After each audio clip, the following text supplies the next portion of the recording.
Hi, I'm Lizzie and this is Laura. We are currently sailing on board P&O's Iona on a 7-day Northern Europe itinerary. Today is day 3 and we are visiting the port of Hamburg. If you don't want to miss everything that we get up to on board this cruise and our future cruises, please make sure you're subscribed to our channel. This morning the ship docked in Hamburg at around 7 a.m.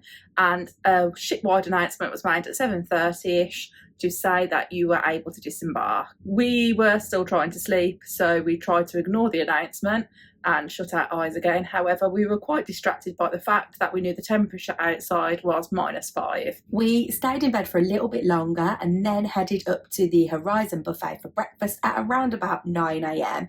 We thought it may have got over the worst of the busyness by this point.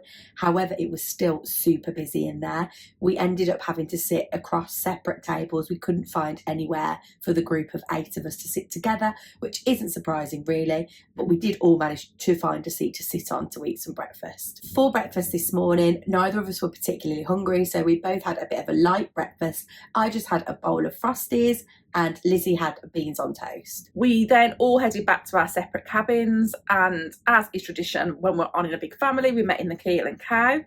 We sat and had a quick drink in there before we disembarked the ship. We had heard rumours floating around the ship that there was a big queue for the shuttle buses to get off, and when we did get down the gangway, we did notice that these were not just rumours and the queue was massive. Unfortunately, there isn't much of an option but to get the shuttle bus from this particular dock in Hamburg. It's simply too far to walk, so you do need to wait in the queue, and it was a very long one. It took us around 25 minutes to reach the front of the queue. It did constantly move. When we got to the front of the queue, there was a shuttle bus there which involved standing, and we were offered the chance to stand. However, some of the people in our group wouldn't really want to do that for the duration of the journey. We only had to wait a few more minutes then until a shuttle bus came, which was like a coach, which we were able to sit on, and the journey into Hamburg took around 20 minutes. If you have booked a select price through P&O, you will get a free shuttle bus. For us, because we had booked Saver this time, it cost us £5 for each journey. However, if you decided to do more than one journey in and out of Hamburg, you wouldn't be charged any extra than that. The shuttle bus stop in Hamburg is right outside a big shopping centre and just opposite the large lake area, so it was very easy to find. We jumped off the bus and headed straight into the shopping centre to have a little look around and just for a bit of warmth because it was freezing. In the shopping centre, we had a donut from Dunkin' Donuts. Well, I say I had one. Lizzie's not into donuts, so she didn't have one. But Dunkin' Donuts is quite big apparently in Germany, and we all had one of those and enjoyed that. We also all used the toilet while we were in the shopping centre. You do have to pay, however, if you buy something in the shopping centre, you can get that money back. Once we left the shopping centre, we just had a bit of a wander around Hamburg itself. We headed to the square where the town hall is and just had a nice little stroll through that area and walked around some of the shops. We popped into H&M, which is always a staple when you're on holiday if you've forgotten something, as Laura wanted a black cardigan, which she managed to get, and a couple of other people bought items too. We also had a little walk across the river and around the lake, and we could see it's been so cold that the water was actually frozen in places. There was a like a boat coming through the lake at one point, and you could hear it churning through the ice. So that was really interesting, but we could definitely tell how cold it was without needing to see the ice. We then found another little shopping arcade, and by now everybody wanted to sit down and have a little drink.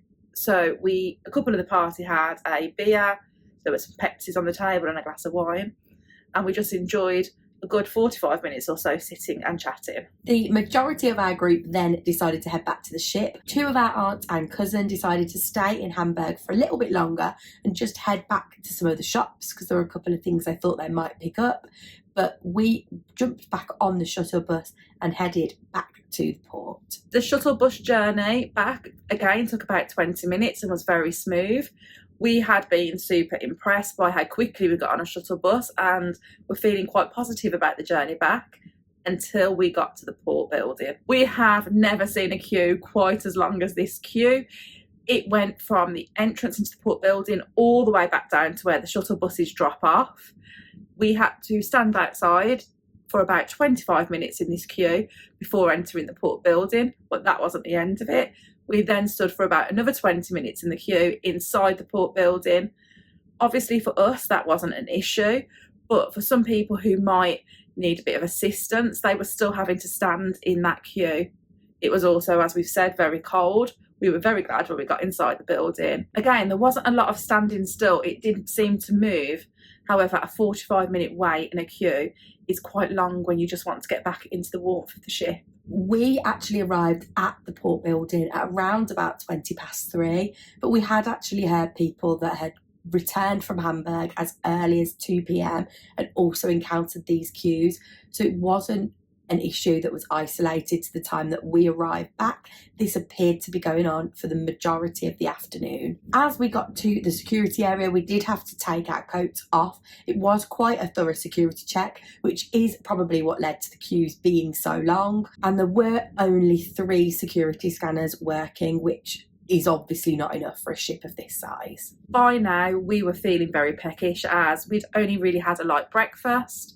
So we headed straight to the quays to get ourselves a little snack. I had some fish and chips, and Laura had her favourite dish from the quays, some chicken and chips. We then popped back to the Keel and Cow and just played a few games of cards and had a drink in there. And whilst we were in there, our 2 aunts and cousin, who had been off the ship a bit longer than us, returned, and they didn't return until quite close to embarkation time. They actually said they managed to get back on pretty quickly. We then headed back to our cabin to get ourselves ready for the evening.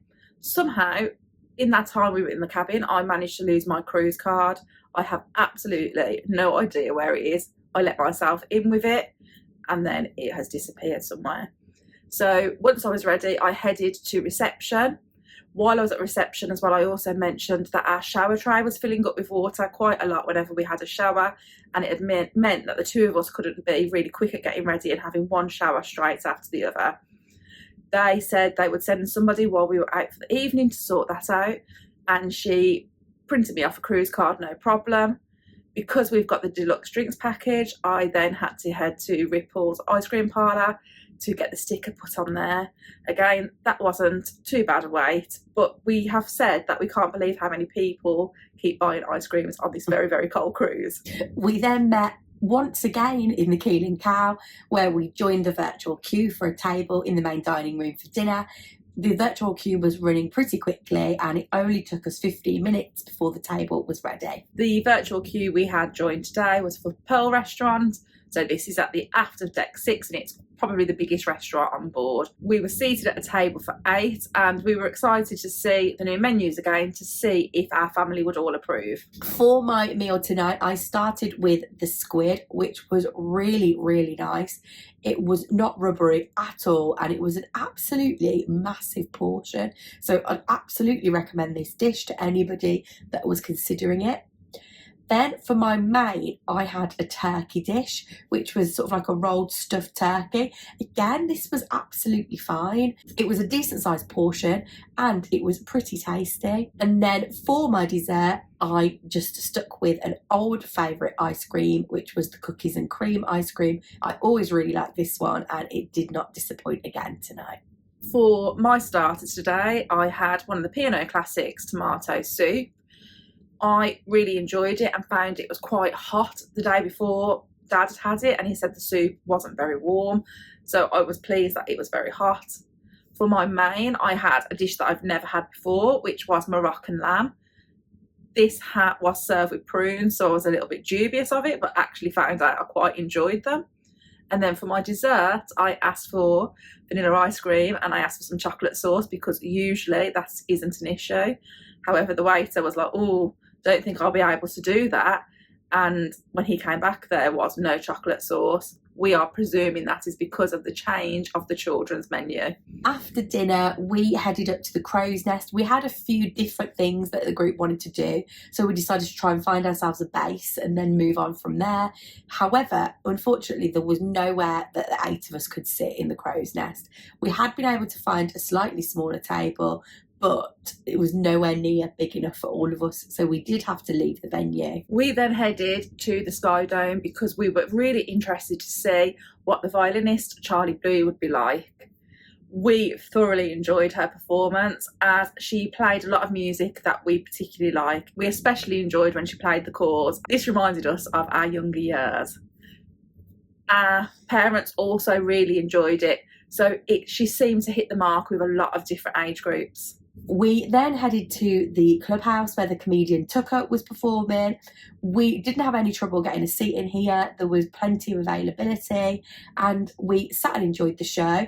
We thought he was okay. Our dad found some of the jokes funnier than we did, and he did a bit of singing as well, which went down quite well with the crowd, and the room did seem to enjoy his comedy. After Tucker, the clubhouse becomes like a disco in there, so we just stayed in there and had a few more drinks, enjoying each other's company. Again, at midnight they made an announcement to state the venue was now an 18 plus only venue, so if you had children you needed to leave. We did see some teenagers try to enter the venue and security straight away told them that they were too young to be in there. After midnight in the clubhouse it did go noticeably quieter, but there were still people in there having a drink, having a dance and enjoying themselves. We stayed in there to finish our evening before heading off to bed. Despite how cold it was, we still enjoyed our visit to Hamburg, just having a little wander around the streets. We have then had a very enjoyable on board this evening, enjoying some of the entertainment and the food. Thanks for watching. Don't forget to give this video a like and drop any questions you've got in the comments down below. Please also make sure that you're subscribed to our channel. You can also find us on social media by searching Sisters on the Seas.